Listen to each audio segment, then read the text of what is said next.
ሰላም እንዴት ናችሁ? ውድ የአርሰናል ደጋፊዎች ድምፅ ተከታታዮች በያላችሁበት ሰላማችሁ ይብዛ። በዛሬው ዕለት በርካታ ስፖርታዊ ጥንክሮችን ይዘን መተናል። እስከ ፕሮግራማችን መጠናቂያ ድረስ አብራችሁን ቆዩ።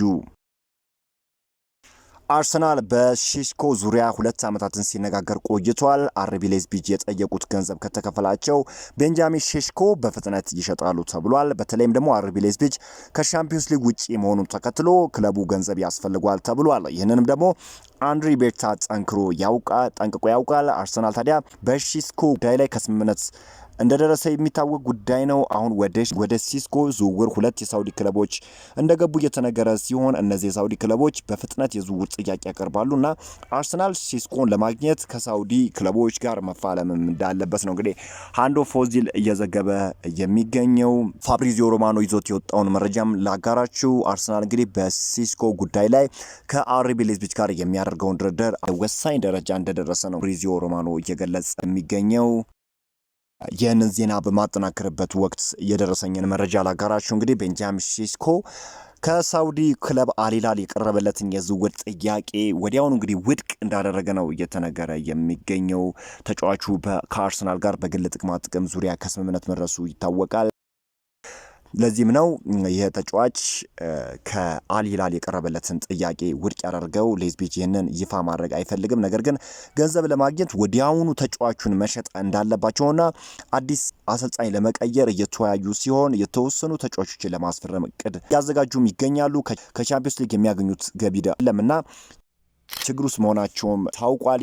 አርሰናሎች የተጫዋቹን ዝውውር ለማፍጠን እየሰሩ እንደሚገኝ ነው እየተገለጸ የሚገኘው። በሌላ ዜና አርሰናል ኬናን ይልዲዝን ከጁቬንቱስ ለማስፈረም ፍላጎት እንዳላቸው ታውቋል። ይልዲዝ አሮጊቶቹ ቤት ውሉን ያድሳል የሚሉ ስጋት ቢኖሩም አርሰናል ተጫዋቹን ፈላጊ ክለብ እንደሆነ ታውቋል። በተለይም ደግሞ የተጫዋች በጁቬንቱስ ቤት እጅግ ድንቅ የሚባል እንቅስቃሴን ማሳየት ችሏል።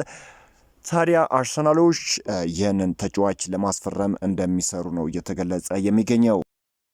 ቶማስ ፓርቴ ስለ ኮንትራቱ እንዲህ ሲል ተናግሯል። በዚህ ዓመት ሙሉ ጥሩ ጤንነት አሳልፍ ያለው ሜዳ ላይ ሲሆን ያለኝን አቅም በሙሉ ሰጥቼ ስጫወት ነበር። ባለፉት ዓመታት ጉዳቶች ሲያሰቃዩ ነበር። በዚህ ዓመት ግን ጥሩ ስሜት ተሰምቶኛል። ዋናው ነገር በምጫወትበት ቦታ ደስተኛ መሆኔ ነው። የአርሰናል ደጋፊ ነኝ። እናም ስለ ወደፊቱ ሁኔታ ከወኪሌ ጋር በመሆን የምናሳውቃችሁ ይሆናል። አሁን ግን በእግር ኳስ መዝናናት ፈልጋለሁ ሲል ነው ጋናዊ የመሃል ስፍራ ተጫዋች የሆነው ቶማስ ፓርቲ የተናገረው። በተለይም ደግሞ እጅግ ጥሩ የሚባል እንቅስቃሴን በአርሰናል ቤት እያሳየ ይገኛል። ታዲያ አርሰናሎችም የተጫዋቹን ውል ለማደስ ጠንካራ የሆኑ ስራዎችን እየሰሩ እንደሚገኝ እና በቅርቡም አንድሪ ቤርታ የተጫዋቹን ኮንትራት እንደሚያድሱት ነው እየተነገረ የሚገኘው። አርሰናል የሮድሪጎን ሁኔታ አሁንም በቅርበት እየተከታተለ እንደሆነ ታውቋል። ተጫዋቹ ከዓለም ክለቦች ዋንጫ በፊት ማድሪድን መልቀቅ እንደማይፈልግ የታወቀ ሲሆን አርሰናል ሮድሪጎን ለማስፈረም ከመሞከሩ በፊት መጀመሪያ ተጫዋቾችን እንደሚሸጥም እየተዘገበ ይገኛል። ሮድሪጎ በዚህ ክረምት ሪያል ማድሪድን ለቆ ለመውጣት ከወሰነ አርሰናል ለሮድሪጎ ዋናው አማራጭ ይሆናል ተብሎ ይጠበቃል። ማይክል አርቴታ ፕሮጀክቱን ለሮድሪጎ አቅርቧልና ሮድሪጎም እንደወደደ ነው የተነገረው። ሮድሪጎ በዚህ ክረምት ክለቡን ለመልቀቅ ከወሰነ ሪያል ማድሪድ መንገዱ ላይ እንደማይቆምና ከ70 እስከ 80 ሚሊዮን ፓውንድም እንደሚፈልግ ታውቋል። ሮድሪጎ ወደ አርሰናል የሚለው ዝውውር ገምቱ ትልቅ እቅድ እንደሆነም ታውቋል። አርሰናልና ሚካኤል አርቴታ ከመጋረጃ በስተጀርባ በርካታ ስራዎችን እየሰሩም እንደሆነ ነው እየተገለጸ የሚገኘው። በሌላ መረጃ አርሰናል በክረምቱ የዝውውር መስኮት የክሪስታል ፓላሱን ተከላካይ ማርክ ጉሂን ለማስፈረም ይፈልጋል ሲል አትሌቲክስ ዘግቧል። በርካታ ምንጮች የተጫዋቹን ስም ከአርሰናል ጋር እያያዙት ይገኛሉ። ምናልባትም የድንቅ የሆነ እንግሊዛዊ ተጫዋች ወደ አርሰናል የማምራት እድል እንዳለው እየተዘገበ ይገኛል። ምክንያቱም ደግሞ በክሪስታል ፓላስ ቤት እያሳየ ያለውን እንቅስቃሴ ሁላችንም ማስተዋል ችለናል። አርሰናል ደግሞ ስኳድ ዴፕሱ በተለይም ደግሞ ገብርኤል ማጋለሽ ወይም ዊሊያም ሳሊባ ጉዳት በሚያስተናግዱ ጊዜ ዋጋዎችን እየከፈለ ይገኛል። ታዲያ ተጠባባቂ ድንቅ የሆነ የተከላካይ ስፍራ ተጫዋች ያስፈልጋቸዋልና ምናልባትም የተጫዋች ወደ አርሰናል የሚመጣ ከሆነ በስኳድ ዴፕሱ ወይም በቡድን ስብስብ ጥልቀት ውስጥ የሚሰጠው ሚና ከፍተኛ ነው ተብሎ ነው የሚጠበቀው። ታዳጊው ተጫዋች የሆነው ዋኔሪ ስለ አርቴታ ተናግሯል። ከሚካኤል አርቴታ ብዙ ተምሬያለሁ።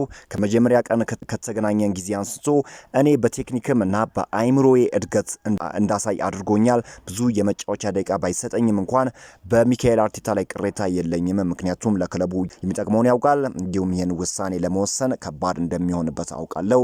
እኔም የመሰለፍ እድል እንዳገኘ ራሴን በአካል ብቃት በቴክኒክና በአይምሮ አሳድጌና ጠንክሬ ጠብቃለሁ። በተሰጠኝ እድል አርሰናልን ለመርዳት ሁሌ እሞክራለሁ። ድንቅ ተጫዋች የሆነው ኢታን ዋኔሪ የተናገረው። መረጃችን እንግዲህ አርሰናል የኬፓ አሪዛባላጋን ዝውውር ለመጨረስ እየሰራ ይገኛል። ማለትም ይህ ዝውውር ወደ መጨረሻው ስቴፕ ላይ እንደሚገኝና በቅርቡም ዝውውሩ ይፋ እንደሚሆን ነው እየተገለጸ የሚገኘው። በ5 ሚሊዮን ፓውንድ ተጫዋቹ አርሰናልን እንደሚቀላቀል እየተገለጸ ይገኛል።